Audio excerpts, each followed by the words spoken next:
All right, here we go. On the days when you know logically in your brain you didn't ruin your progress, right? The food that you ate off plan or the gym session that you missed, whatever it is, you know it's not actually detrimental to your goals at all, yet it's still 48 hours later and you're ruminating over that thing and you're still spiraling and you're still carrying so much guilt.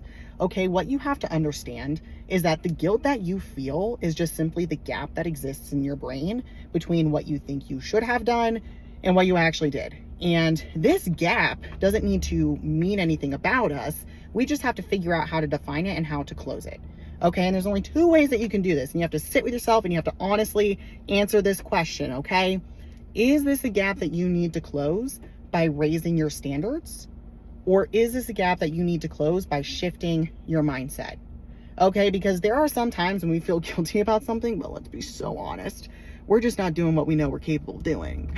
You know, like sometimes we feel guilty, but it's really because we knew we shouldn't have done that. And we know we are capable of a higher standard and we want to achieve that higher standard. If that's the case, like we just have to shift some actions, right? We just have to own up to the woman that we want to become.